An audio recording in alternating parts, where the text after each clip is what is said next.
Hello guys, welcome to my YouTube channel. Buyback जो है आजकल काफ़ी न्यूज़ में चल रहा है कि जो इन्फोसिस है एंड जो पेटीएम कंपनी है उसने रिसेंटली जो है बायबैक डिक्लेयर की है अपने शेयर्स का। तो मैंने सोचा कि एक जो वीडियो है डेडिकेटेड हो बायबैक के लिए, जो आप में से कुछ इन्वेस्टर्स को पता नॉलेज मिले उससे कि बायबैक होता क्या है। तो इसलिए मैं एक डिटेल वीडियो लेके आया हूँ। तो बायबैक अगर स्टार्ट करूं मैं, बायबैक का मतलब क्या होता है? तो बायबैक का मतलब ये होता है कि जब भी लिस्टेड कंपनीज बायबैक जो है वो डिक्लेयर करती है कि जो कंपनीज है वो बायबैक करेगी शेयर्स का, तो उसमें होता क्या है जनरली, अगर मार्केट में अगर कोई रेट चल रहा है, मान लीजिए 100 रुपये अगर रेट चल रहा है, तो कंपनीज जो है अपने शेयर होल्डर्स को एक ऑफर देती हैं कि जो कंपनी जो है अपने शेयर होल्डर से प्रीमियम पे जो शेयर है वो बायबैक करेगी, मतलब परचेज करेगी। तो अगर 100 रुपीज अगर उस शेयर का प्राइस चल रहा है, तो कंपनीज जो है 120, 130, 140, 150 किसी पे प्रीमियम पे जो है शेयर्स जो है बाय करती है शेयर होल्डर से। अब ऐसा क्यों होता है? क्योंकि जो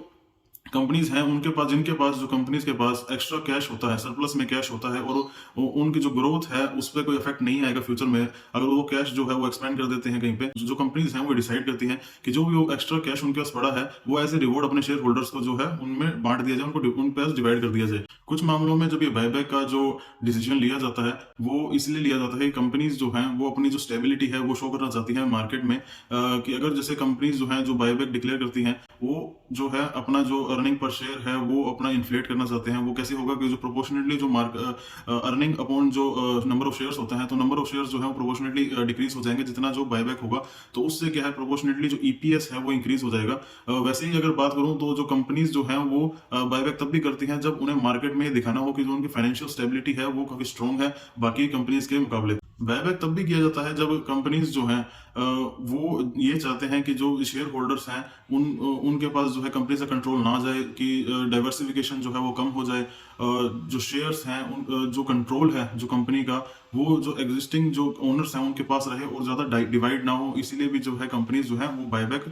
डिक्लेयर करते हैं। अब जो इम्पैक्ट आता है वो बायबैक का वो ये आता है कि जैसे जब भी बायबैक होता है वो प्रीमियम 90% जो बायबैक होता है वो प्रीमियम पे होता है। तो जब भी प्रीमियम पे जब बायबैक होता है तो जनरली होता क्या है, जब शेयर प्राइस जो होता है मार्केट में किसी भी कंपनी का वो जनरली इंक्रीज होता है, क्योंकि जो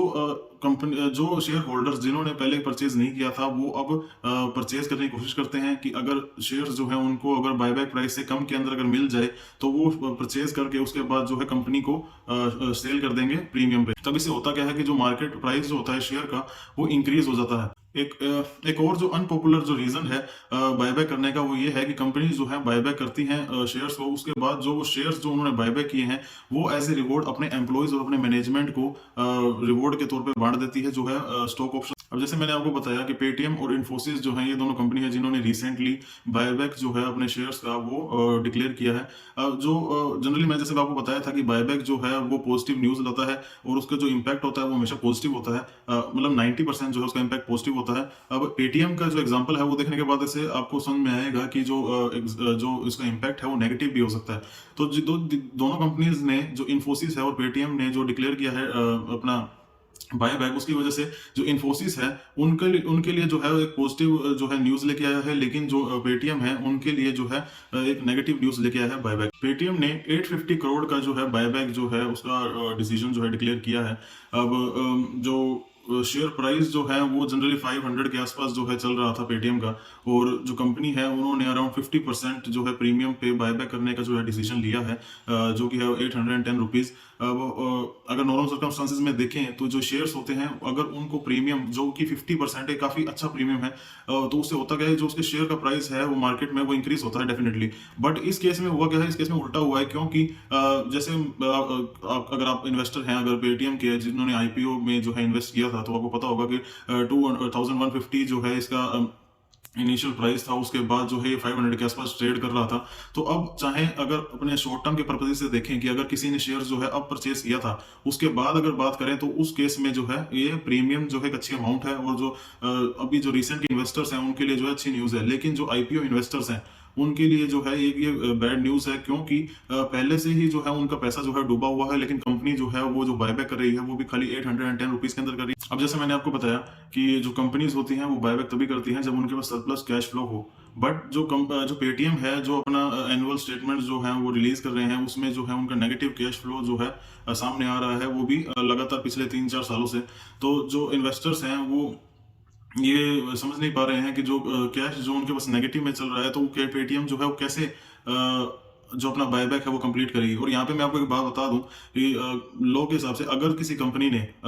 जो बायबैक है वो डिक्लेयर कर दिया है, तो वो जो डिसीजन है वो वापस से जो है ले नहीं सकती कंपनी। कंपनी को जो है बायबैक करना ही पड़ेगा अगर एक बार उन्होंने जो है डिक्लेयर कर दिया है। Stakeholders and empowerment services जो है ये एक रिसर्च एंड एडवाइजरी फर्म है, जिन्होंने ये दावा किया है कि जो कंपनी जो पेटीएम है वो जो अपने शेयर्स जो बायबैक करने वाली है वो प्री आईपीओ इन्वेस्टर्स जो है उनको जो है प्रेफरेंस देगी। आईपीओ लाने से पहले के जो भी इन्वेस्टर्स होंगे उनको जो है प्रेफरेंस दिया जाएगा, जिसकी वजह से जो आईपीओ आने से पहले जो जिन्होंने इन्वेस्ट किया था, जो कम अमाउंट में जिन्होंने इन्वेस्ट किया था, उनको जो है प्रॉफिट होगा, डेफिनेटली प्रॉफिट होगा। उससे होगा क्या कि जो प्रोमोटर्स हैं या फिर जो इनिशियल इन्वेस्टर्स हैं कंपनी में जिन्होंने पैसा लगाया था, जैसे अगर मैं बात करूँ वारन बफेट के जो है बर्कशायर हैथवे हो गया, और उसके बाद जो अलीबाबा है, सॉफ्ट बैंक है, जो ये जो इन्वेस्टर्स हैं, ये प्री आईपीओ इन्वेस्टर्स जो हैं, इनको जो है कंपनी प्रेफरेंस देगी कि बायबैक शेयर बायबैक करने के लिए। बट जो यहाँ पे कंपनी की मैनेजमेंट है उन्होंने ये जो है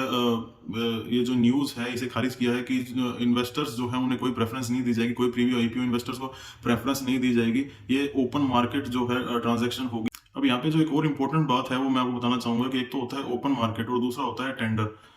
रूट। तो जो पेटीएम है वो ओपन मार्केट के थ्रू जो है अपना शेयर बायबैक करने जा रही है। तो यहाँ पे जो एक डिसएडवांटेज और है बायर्स जो शेयर होल्डर्स के लिए, या फिर बोल सकते हैं कि शेयर होल्डर्स जिसकी वजह से जो है उनको ये जो बायबैक है ये रस नहीं आ रहा है, वो इसलिए है कि जो ओपन मार्केट होता है उसमें होता क्या है कि अगर जैसे कंपनीज ने जैसे पेटीएम ने 810 रुपीज के अंदर बायबैक का डिसीजन लिया है, तो 810 जो है वो कैप हो जाएगी। उसके अंदर अगर जो भी प्राइस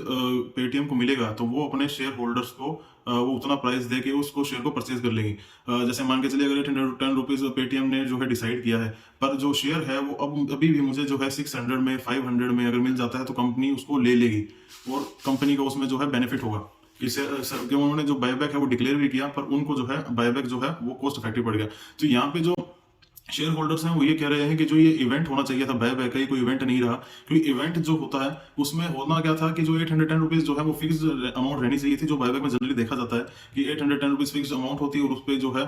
जो शेयर होल्डर्स हैं वो टेंडर अपना जो है फिल करते हैं, उसके बाद जो है कंपनी जो है उनसे शेयर परचेज करती है। बट इस केस में जो ओपन मार्केट है इसमें अगर कंपनी ना भी डिक्लेयर कर कि वो बायबैक करने वाली है तो भी वो जो है अपने शेयर्स बाय कर सकती हैं। तो ये कोई जो है इवेंट नहीं हुआ बायबैक का, एक डिसीजन है कंपनी का। जो कंपनी जो है वो दिखावे के लिए कह सकते हैं कि जो कंपनी दिखावे के लिए करती है कि अपनी जो फाइनेंशियल स्टेबिलिटी जो बताना चाहती है, जो ये बताना चाहती है कि हमारे पास ग्रोथ के काफी पोटेंशियल है। जेपी मॉर्गन कंपनी है वो भी ऐसे बोल रहे हैं कि जो पेटीएम है वो अपने शेयर्स को जो है इन्फ्लेट करने की कोशिश कर रहे हैं, या फिर कह सकते हैं जो अपना अर्निंग पर शेयर है उसको इन्फ्लेट करने की कोशिश कर रहे हैं। तो ये तो थी ओपन मार्केट की बात। अब अगर मैं टेंडर रूट की बात करूं तो टेंडर रूट में क्या होता है, 15% जो है रिटेल इन्वेस्टर्स के लिए जो है एक फिक्स्ड क्वाटा होता है, जिसके अंदर जो है 15% तक जो बायबैक होता है वो रिटेल इन्वेस्टर से होता है, बाकी जो भी है वो मिक्स होता है, कहीं से भी हो सकता है। तो पर जो ओपन मार्केट है उसके अंदर जैसे कोई जो है फिक्स्ड अमाउंट नहीं है 15% की, अगर रिटेल इन्वेस्टर्स लेना है कि नहीं लेना है। तो इस केस में भी होता क्या है, इस केस में भी जो है गलत मैसेज जा रहा है शेयर होल्डर्स के पास कि जो कंपनी पेटीएम जो कंपनी है उन्होंने जो डिसीजन जरूर लिया है बायबैक का, लेकिन जो बायबैक में जो भी इंपॉर्टेंट एलिमेंट्स होते हैं वो कोई भी जो है पेटीएम के बायबैक में प्रेजेंट नहीं है। और जहां तक कि मैं बात करूं इन्फोसिस के बायबैक की, तो इन्फोसिस ने अब तक जो है जब से कंपनी ने स्टार्ट किया है अपना जो काम जो है तब से लेके अब तक 4 टाइम्स जो है उन्होंने बायबैक किया है, और जो है चारों बार जो उनका बायबैक है वो सक्सेसफुल रहा है। जैसे अब जो बायबैक का जो शेयर प्राइस उन्होंने जो क्वाट किया है 1850, और जो उनका शेयर प्राइस जो उस टाइम चल रहा था वो है 1419। तो जो अराउंड 30% जो प्रीमियम है वो जो इन्फोसिस है वो अपने शेयर होल्डर्स को दे रही है। चाहे आप कंपेरेटिवली देखेंगे कि पेटीएम से जो है अभी भी 20% प्रीमियम का कम है, लेकिन जो उनके इन्वेस्टर्स हैं वो जो है उनका जो है काफी पॉजिटिव जो मैसेज जो है जा रहा है शेयर होल्डर्स के पास, और जो मार्केट में भी जो है काफी पॉजिटिव जो है उसका इम्पैक्ट देखा जा रहा है। जो शेयर प्राइस है वो इंक्रीज हो रहे हैं, ना कि पेटीएम की तरह डिक्रीज हो रहे हैं। बायबैक के जो प्रोसीजर्स हैं वो डिफरेंट है जो जनरली बायबैक में होते हैं, और जो उनके शेयर प्राइस जो इन्वेस्टर्स को कुछ रिलीफ अगर वो दे सकते थे तो वो ये रिलीफ भी नहीं है, क्योंकि जो 2150 का जो उनका प्राइस था उसमें सिर्फ वो 810 रुपीज जो है ऑफर कर रहे हैं, और चाहते हैं कि जो है शेयर होल्डर जो है उसमें खुश हो जाएं। लेकिन जिन्होंने 2150 के अंदर जो शेयर है वो परचेज किया हुआ है, तो वो ऑब्वियसली बात है कि कोई भी जो है उस बायबैक में जो है अपना जो इन्वेस्टमेंट है वो देगा नहीं कंपनी को। आई होप आपको ये वीडियो अच्छी लगी होगी। ऐसी ही अच्छी अच्छी वीडियोस देखने के लिए आप जो है चैनल को सब्सक्राइब कर सकते हैं, और जो बेल आइकन है उसे प्रेस कर सकते हैं, ताकि जब भी मैं कोई अच्छी वीडियो लेके आऊँ तो आपके पास जो है उसका नोटिफिकेशन आ जाए। Thank you for watching.